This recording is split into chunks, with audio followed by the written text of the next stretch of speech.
ഇസ്രായേലിന് ശക്തമായ താക്കീതുമായി Gulf corporation council GCC രാജ്യങ്ങളിൽ ഏതെങ്കിലും ഒന്നിന് നേരെയുള്ള ആക്രമണം എല്ലാവർക്കും നേരെയുള്ള ആക്രമണമായി കാണുമെന്നും ഭീഷണികളെ ഒരുമിച്ച് നേരിടുമെന്നും GCC കൗൺസിൽ വ്യക്തമാക്കുന്നു. ഇസ്രായേലിന്റെ നടപടികളെ ദോഹയിൽ ചേർന്ന അറബ് ഇസ്ലാമിക ഉച്ചകോടിയും ശക്തമായി അപലപിച്ചു.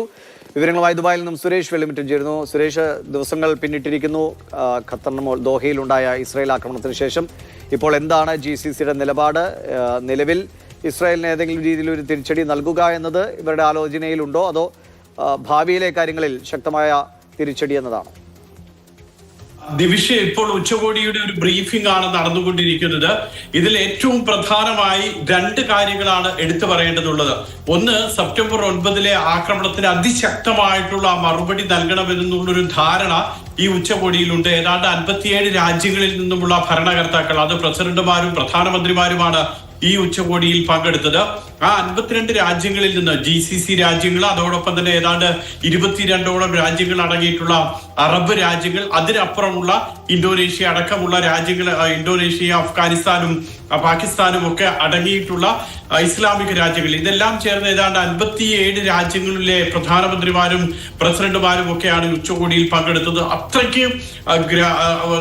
അത്രയ്ക്ക് ഗൗരവമായിട്ടുള്ള ഒരു ഉച്ചകോടിയാണ് ഇപ്പോൾ ഖത്തറിൽ സമാപിച്ചിട്ടുള്ളത്. ആ ഉച്ചകോടിയുടെ ഒരു പ്രസ്താവന, സംയുക്ത പ്രസ്താവന അല്പസമയത്തിനകം വരുമെന്നുള്ളതാണ് അറിയിക്കുന്നത്. ഏതായാലും ഇതിൽ ഉണ്ടായിട്ടുള്ള പ്രധാനപ്പെട്ട തീരുമാനം ഒരുമിച്ച് നിൽക്കുക എന്നുള്ളതാണ്.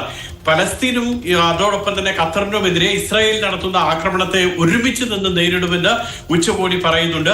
അതോടൊപ്പം തന്നെ GCC രാജ്യങ്ങൾ പ്രത്യേകമായി യോഗം ചേർന്നിരുന്നു.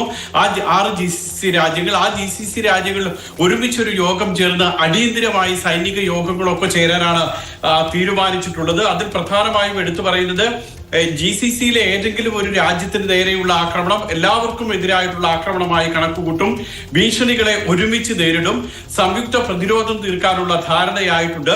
GCC ഡിഫൻസ് കൗൺസിലും സുപ്രീം മിലിറ്ററി കമ്മിറ്റിയും 6 രാജ്യങ്ങളുടേത് ചേർന്നിട്ട് ഇത് അടിയന്തിരമായി ദോഹയിൽ തന്നെ യോഗം ചേരും. അതിനുശേഷം തുടർ നടപടികൾ തീരുമാനിക്കുമെന്നാണ് അറിയിച്ചിട്ടുള്ളത്. ഏതായാലും ഇസ്രായേലിന്റെ ഇപ്പോഴത്തെ ഒരു നിലപാട് ഈ രീതിയിൽ അംഗീകരിക്കാൻ കഴിയില്ല. പലസ്തീൻ ഒരു സ്വതന്ത്ര രാജ്യമായി തന്നെ അംഗീകരിക്കണം. അതിന് ഇസ്രായേൽ തയ്യാറാകണം. UN സെക്യൂരിറ്റി കൗൺസിൽ അടക്കമുള്ള അന്താരാഷ്ട്ര ഏജൻസികൾ ഈ ഒരു തീരുമാനത്തിന് അനുകൂലമായിട്ട് നിൽക്കണമെന്നും ഉച്ചകോടി ആവശ്യപ്പെടുന്നുണ്ട്. ശരി, സുരേഷ് വെള്ളിമിറ്റുമാണ് വിവരങ്ങൾ നൽകിയത്.